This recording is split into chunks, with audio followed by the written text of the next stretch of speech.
It's not fair, complained Abby for the umpteenth time. You two always get the sightseeing trains. I never get any of them. Maybe, Randy said with a grin at Shane. It's because we can actually pull them up the mountain smoothly. Who was it that spilled the coal load for the little engines last week? It was the track, you know it. The track near Corkabby's shop. We all know this. The two boys laughed as Abby fumed. I mean, really, who's the one permanently relegated to goods work? Manager says it's 'cause I'm the most reliable. Shane ignored this statement and kept going. Why should a goods engine pull a named train? But she does have a named train, the Donkey Express. That's just livestock and you know it. It's still a named train. Abby decided to quit while she was far behind and rumbled out to marshal her train.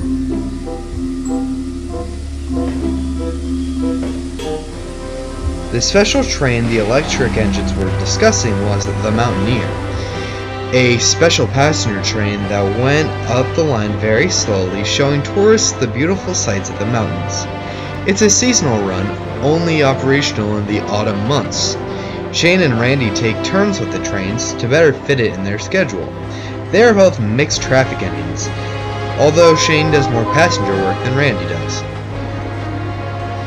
Abby, the line's goods-only engine, never pulls any passengers and is always skipped over for the important trains and left to pick up the slack. Stupid Randy and Shane, she muttered angrily. Just because I don't pull passengers doesn't mean I shouldn't be allowed to take special trains. I mean, the Mountaineer is our premium run, and they take it every season. It's my turn now. In her mood, Abby was rough with the trucks. We need to get these up to Peel Godred in one piece, cried the driver. Let that rebellious spirit of yours drive you to do this job properly. Right away, sir, Abby said with such a tone that it made the trucks giggle.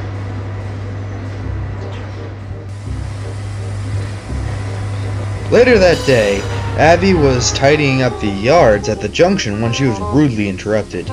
Abby, called the yard foreman, please get those trucks in line. Shane will need that light open when he comes. Orders, orders, orders. Besides, it's not like I wasn't doing that already, Abby raged. Ooh, Abby's angry, said one truck. Rough Abby, always getting told what to do. He has to make sure you aren't breaking anything. Abby bumped the trucks into their sidings, just in time for Shane to slink in with the regular passenger service. Has Randy left with his special yet? No, the princess is having a washdown. Oh, wonderful. I need to talk to him about the score of last night's footy. Please, get these coaches in line. He does need the platform clear in a minute. Abby fumed as Shane flounced away. Cleaners were rubbing down every inch of Randy's paintwork ready for the Mountaineer. The special coaches had been taken out of the back of the sheds and were likewise getting cleaned. Randy closed his eyes relaxingly in the autumn sunlight. He opened them again when he heard Shane slink up next to him. Did you hear about Knapford's loss to Wellsworth last night? I did indeed. Driver says it was a terrible referee. It means Peel Godred has a fighting chance. We know about Wellsworth's rubbish record. Talk of the island, chap. Anyways, Foreman says to remember to collect the mixed goods I was supposed to take. It's right next to me. What's in it? I don't know, but these flatbeds all had paint on them. Quite a lot of it. I don't know what they need it all for. Just make sure you're out of here before I leave. And when is that? In about 15 minutes. Oh damn, I need to get a move on then.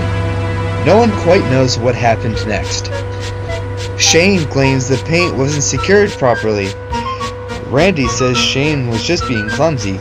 Anyways, Shane went to collect the train a little too fast. Train? Blue and orange. I'm supposed to be red. Oh my, I'm sorry, Randy. And I just got cleaned too. Oh dear, I won't be ready now. And indeed he wasn't. Abby came with the manager as the passengers tutted annoyed at the platform.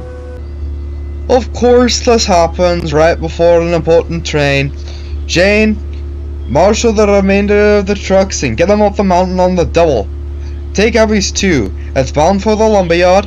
Abby? He turned to her with a desperate look on his face. Please take the special. Be most careful, Abby. It is the first run of the season. We don't want any more disturbances. You have the best engine on the line for this job. I'll make sure the visitors see everything, and safely too. Abby had a lovely time. She made sure to go very gently, and the passengers said thank you and even took her photo. The manager was smiling as she pulled back into the junction station. The sun was setting comfortably in the background. The station master, Bill Godred, rang me. Abby braced for criticism. He says the passengers were more than happy with the run. I do believe this makes up for the coal spill last week. Would you like to be in charge of this run for the rest of the season? Oh yes sir, it would be most wonderful. It's so nice to crawl along and stop and smell the roses. Besides, with Shane and Randy's antics, somebody has to be the responsible one. Shane and Randy were most envious when Abby returned to the shed that night. Shane had spent the afternoon doing all of the work while Randy was thoroughly cleaned. When Abby came back to the sheds, they were most indignant to find the Mountaineer had been stolen from them. It looks like you'll have to serve as the workhorses of the line. You know, doing some real work. I was looking forward to the run too. I was as well. You'd think they'd trust such an important run with more than just a goods engine. They did, and you two ruined it. So now it's the goods engine's turn. Oh well, Shane. It won't be long before she inevitably screws it up. Indeed. And on that happy thought, Shane and Randy slipped into a comfortable sleep. Abby, however, thought long and hard about how to make sure the special train wouldn't slip from under her. We do hope you enjoyed this video, because it wasn't fucking made for kids.